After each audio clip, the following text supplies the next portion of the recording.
Piper!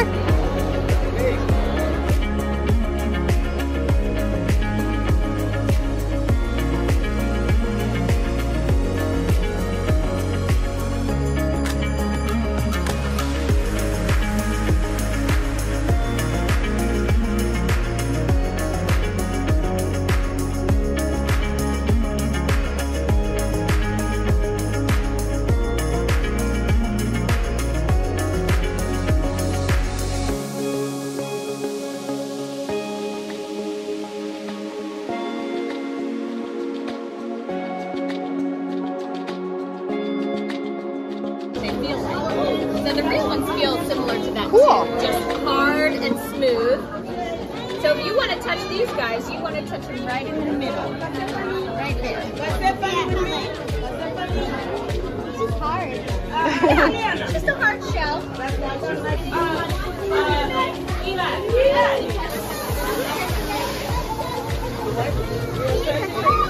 You can touch them? Yeah, touch down with 2 fingers, very gently. Really? You can only touch the smooth part.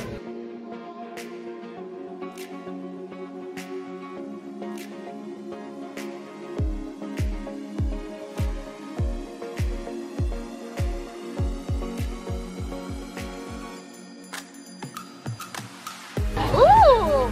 They're a lot thicker than I thought they would be.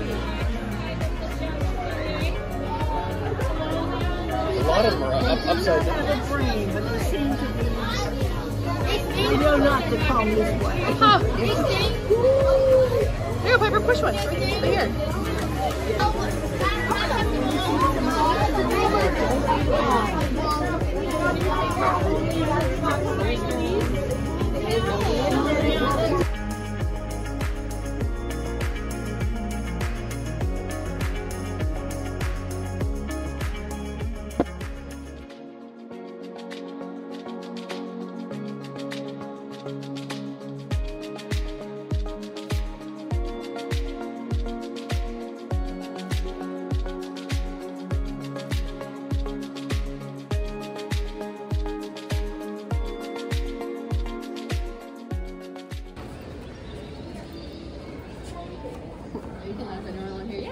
All right, so you guys may have just taken a couple of steps, but you are all the way across the world at our very own black tip reef. And yes, I know you can look at me, but you can look behind. I'll just be talking from behind too. But yeah, so this right here is 275,000 gallons of water exhibit that we have here. We have about 62 different species. Can you guys guess how many animals we have here total? We have over 700, so actually very well could be 1,000 in here. But from what we know, it is over 700 individuals. There are no restrictions on breeding here, and so there could be more that we just haven't accounted for. Ahead of you there, lounging on the ground there, is our very own Zuri. She is one of our 2 zebra sharks that we have here.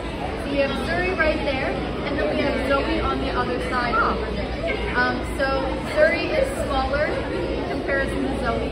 She is about 6 years old, while Zoe on the other side is about 26 years old. Wow. 30. Yeah, so she has basically gone past her average life expectancy. Wondering, why is it called the zebra shark if it has spots, not stripes? So, juvenile zebra sharks, when scientists first discovered them, they only discovered juveniles.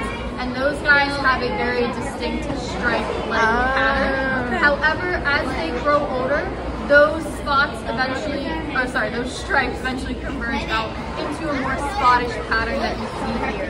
You may see those some remnants of the stripes, more so close to the tail and such of the body there. That I thought was a rock. Yeah, so the wobbegong is an Australian Aboriginal word for shaggy beard. And you can notice because it has a bit of a tassely fringe there, and it looks exactly like coral, right? Yes. Yeah, so they're ambush predators. You guys know what ambush predators are, right? Yes. Yeah, so essentially they reside in the deeper depths of this reef here, and essentially when there is an unsuspecting fish coming through looking for a nice little coral home, then snatch. They got it. Cool. And all right, so whenever you're ready, you can throw it in 3, 2, 1, go. Those carnivore pellets contact the water. It smells really delectable down there. And with all these fish swarming around, making a giant chaotic frenzy to catch all of the food there, they will basically kind of get that smell on them as they're eating it. You know, they're making a very great opportunity for our sharks to come in and take a snatch. So let's see what's going on. For our sharks, that actually will more so go on in the nighttime, but there is actually a more fundamental reason here, and that is because first off, they're very well fed. They are fed every single morning at the same exact time. Alright, so one thing I didn't explain was actually how we feed them. So for our wobbegong, we do have divers that go in and will hand feed to them because wobbegongs don't instinctively come out of their habitat in order to eat fish from us. They're ambush predators, so they wait for the food to come to them. But for our zebra sharks, we actually have target feeding here. So we have buoys like these here. We're testing out different visual and audio cues. But basically we have a target that they will essentially boop their nose on to let us know that they want food. And then we'll come down with a PVC pipe and a fish at the other end. And we'll just keep going back and forth just to let us know, you know, how much they want and when they're done eating.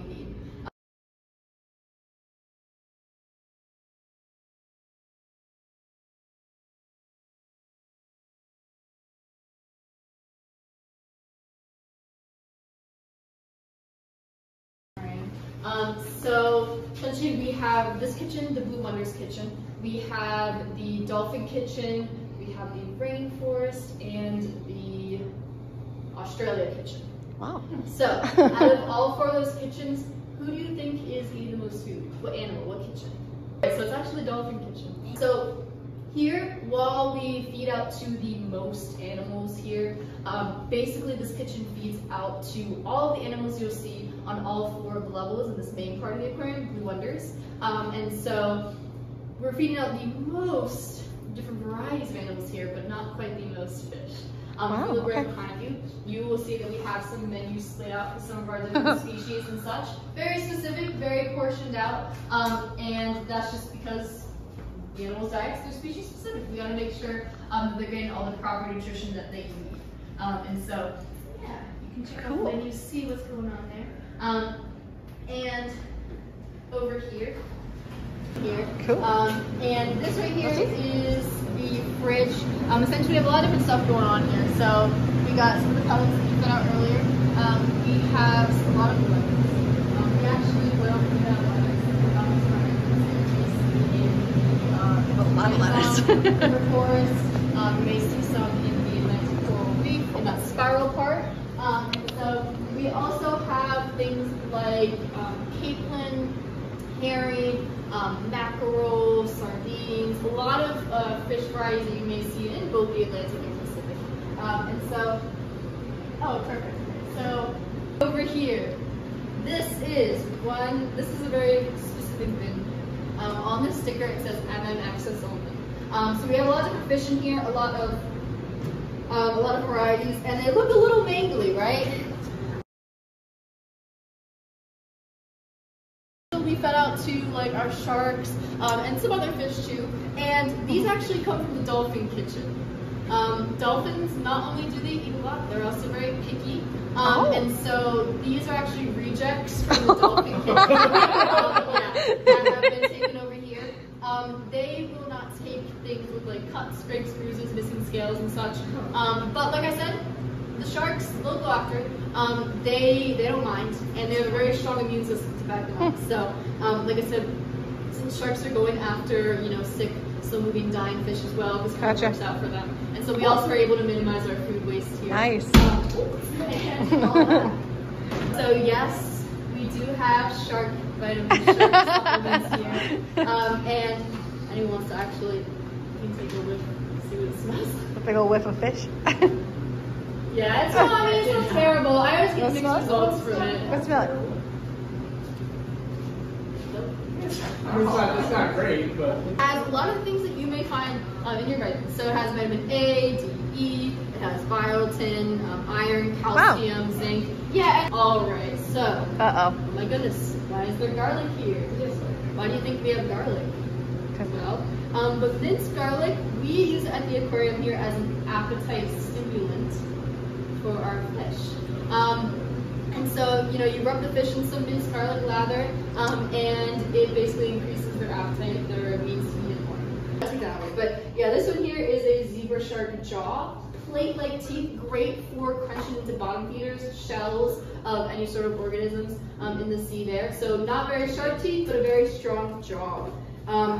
We also have a great white shark tooth. This one is a model. We have some wobbegong shark teeth. Cool. We have some sandbar shark teeth. Cool, thanks. And, oh, where is it? Oh, here it is. And we have some sand tiger shark teeth. And the cool thing about the sand tiger shark teeth and more of the pointy teeth, we like to call it fork-like teeth. Great for those are itty bitty. and swallowing fish in order to. I think those are so definitely going after these smaller varieties of fish that you'll see there.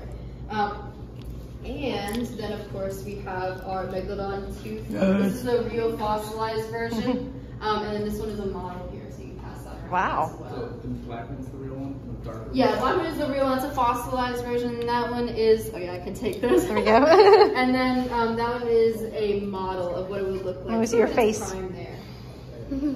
as well as the great white shark teeth. Cool. They basically are knife-like teeth. They have serrated edges, so it's kind of like knife to a steak. It can be pretty traumatic to have our stock members have to feed a live seal to a great white shark. Oh, it's heavy. And so, yeah. It's really heavy. Wow. Yes, yeah. So this right here, you can actually find, there's been a lot of megalodon teeth sightings in like Calvert Cliffs, southern Maryland, so pretty close by. Wow. So that's why we like to call them the nurses of the ocean, just because by eating, you know, sick, slow-moving, dying fish, they're protecting the healthy populations from, you know, diseases and such. And so actually they're really essential. But this right here, this is the shark acclimation front. Just be careful not to fall over the edge there.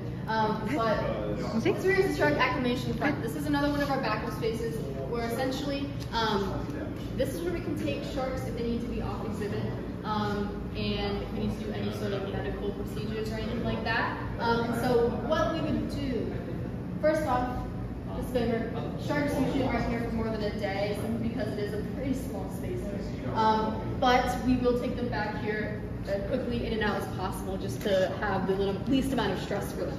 And so we would take them back here for annual physicals. I always say physical annual physicals, blood draws, ultrasounds, anything like that. And so what we would do is that we have our scuba divers, they would come through, we have some staff on the catwalk as well, and they would basically take these shark shields that you see right here, and they will corral the sharks back over here. And sharks are much more afraid of humans than humans should be of sharks. And so they will typically just swim away. They'll swim in the opposite direction. They won't try to fight or anything like that. They're like, hey, I'm good. I don't need anything. Like I said, energy efficient for a reason.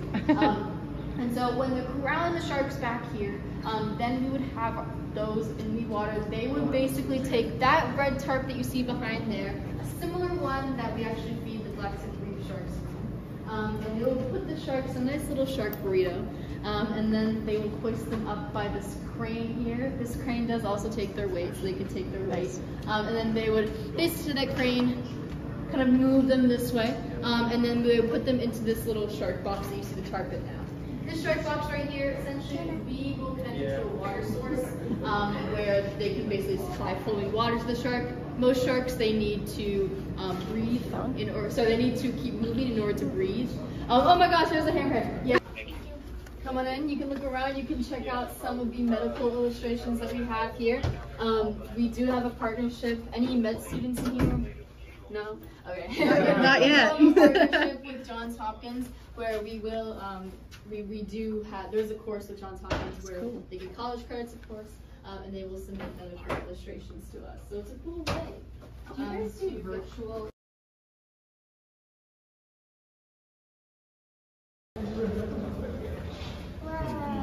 Whoa. Alright, and it is a bit humid here. We do vary the temperature seasonally here. But yeah, this catwalk here wraps all the way around Shark Alley, and this is where our staff feeds out to the sharks here. They do the same sort of target training that you would have seen with the zebra sharks, with that sort of pole. Are those like teeth? Yes, oh my gosh. So, if you look down onto the substrate, you will see some white flecks. Those are fallen shark teeth. They lose their teeth that often? Yes, sharks lose about 30,000 to 60,000 teeth in their lifetime. And so they go through teeth like it's nothing. Yep, they are hanging through teeth. And so some of the teeth that I showed around are teeth that were taken here from shark. Those are really big ones. Yeah. All right. So I'm going to be going by and introducing some sharks here. Like I said, feel free to interrupt if you have any questions. Oh, he's huge. So yeah, that shark right there and the shark that's going to pass through right now, those are both nurse sharks. And you may notice we have 3 of them here. We have 2 females and 1 male. And the cool thing about the nurse sharks here, you may notice one that has a bit of a more yellowish, orangish coloration there, right ahead of you. And you may see one, or the one that was swimming by, with more of a purplish coloration. The other nurse shark here also has more of a purplish coloration. This right here, she is a pretty special nurse shark to us. I like to call her Granny. Some other folks may not agree. But essentially, the one with the more yellowish orangish coloration here laying down, her name, I like to call her Granny. And she is one of the oldest residents that we have here at the aquarium. She has doubled her average life expectancy. She is almost 50 now. And so, yep, she is much, much older. If you guys are wondering, that makes her the 2nd oldest here at the aquarium. The 1st oldest, if anyone was curious, is the tarpon fish on the floor above us. Tarpon McTarperton. He has been here since 1985. So yeah, so that they can, they have buccal breathing, and so they're able to just sit on the ground and breathe on their own. But you may notice some other sharks that have to keep swimming in order to breathe. And so you'll see one that's sort of making a circle around here, but you may see some really slow-moving ones. Those are our sand tiger sharks. Okay. Sand tiger sharks, these guys, we have 4 of them here, and they're all male. And it kind of looks like an airplane. Has your classic Sharky Shark shape. That is a sandbar shark. We have 2 of them here. We have a male and female. They're actually a breeding pair. And they gave birth to 5 pups back in 2020. So yeah, it was one of the See it? At all? Yeah, so large tooth sawfish. We have 2 of them here, and they're both male. And though the very long chainsaw looking rostrum there, those are not actually teeth, they're hardened scales. And while sharks lose their teeth all the time, the hardened scales, those are the ones that are actually, they only have 1 set of those. Yeah, so they only have 1 set of those. And so you may see one that's sort of broken off. That's it. I'm sorry, pal. So yeah, it's hard to find some large sawfish that have like the perfect, perfectly symmetrical amount of hardened scales there. But I do have a question for you guys. Do you think that is a species of shark or ray? And it has that grayish color that most sharks have. They are a species of ray, and that's because their gills are on the bottom. Ray's gills are on the bottom, stomach, underside, while sharks, you'll notice their gills are on the side there. And so that's what you'll find. Do they ever fight or have disagreements? So And they got enough space and all of them, they're good to go. This is my best birthday ever. Remember that shark just passed. You'll see a white-looking shark with the tassel fringe there. Yeah, that's what we'll be going. That's her usual hiding spot. That's where you'll see her.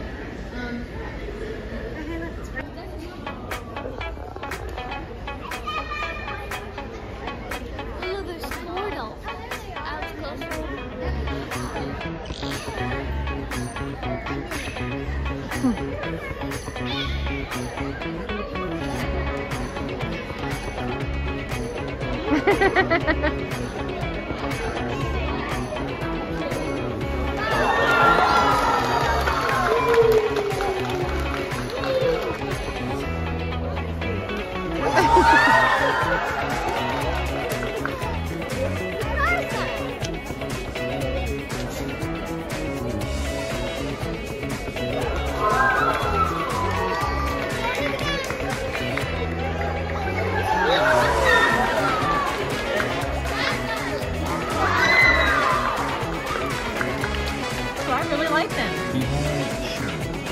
If you guys are familiar with Fear Factor, oh yes. So these are what they use in that show because they are so big, and the fact that they don't jump or bite or do anything really scary, they just scare.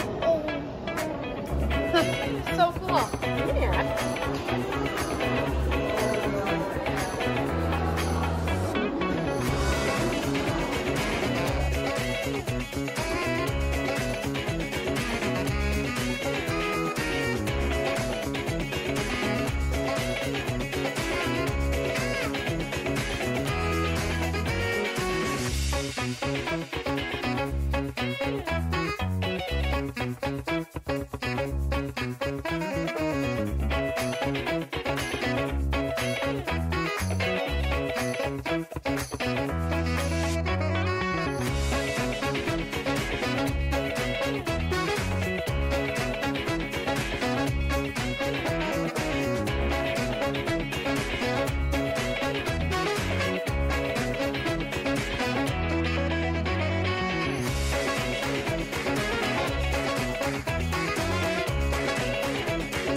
Coral reef.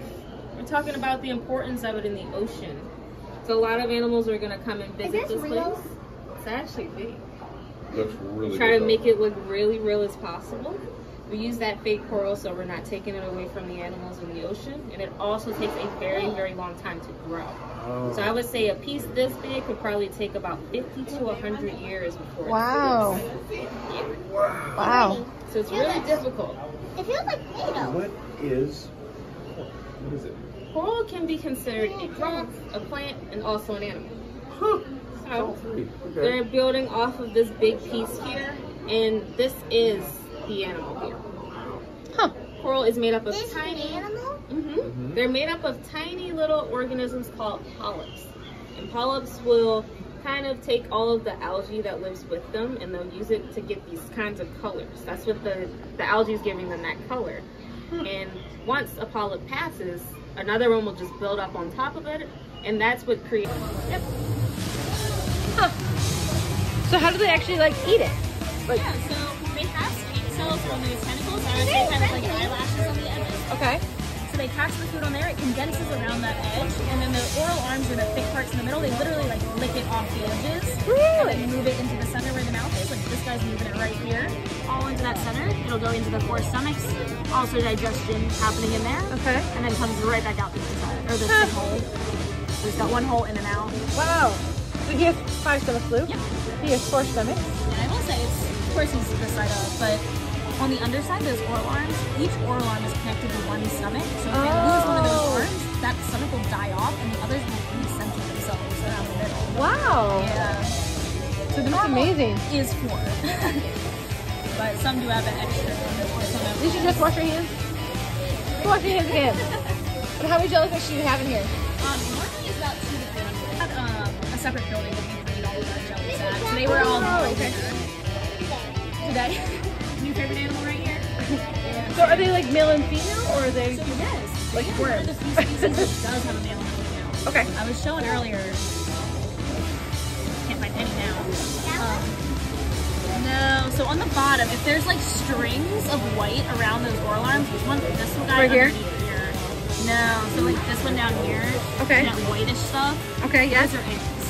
So the Oh. only way to tell if it's male or female is if those eggs are present. I can't look at this one and Gotcha. tell if it's male or female. So like this one right here, down there. Yeah, exactly. Okay, that's a female. Yeah. That's a female. That's a female. This is a female. Tiny one? This big one right here is a female. Tiny one? That one's probably a female. Yep. Cool. For the ones that don't. So this one's probably a male. Yeah, that one's a male. And that's the thing, like, if there's no eggs, you literally don't want to love them. It's crazy. There's like, yeah, there's really no external, like, tell us. That's awesome.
Shallow water allows a full range of light to reach this rockfish.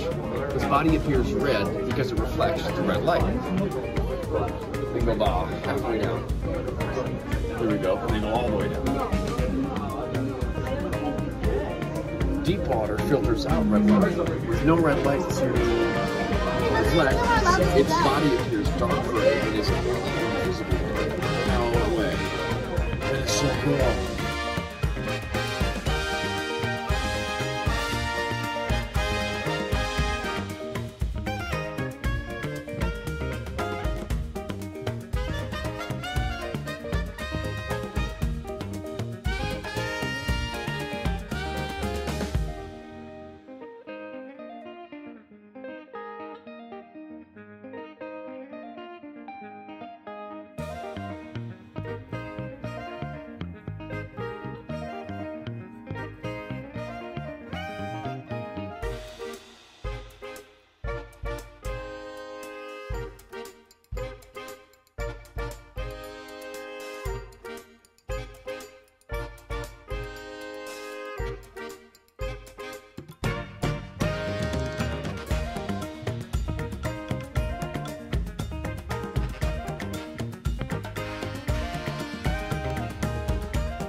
Amazon rainforests play a vital role in the health of our planet.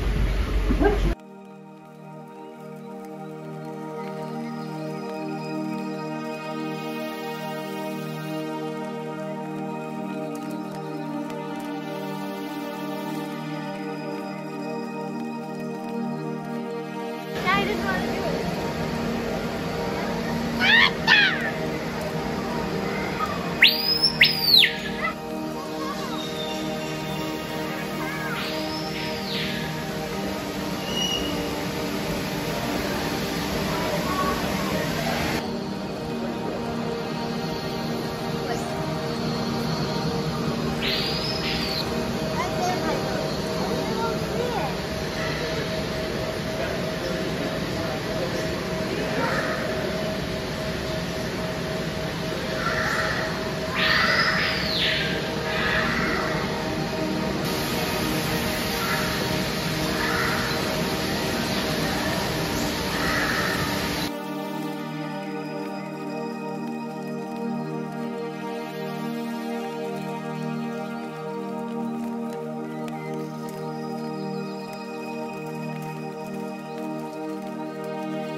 stuck out and their mouths stuck up.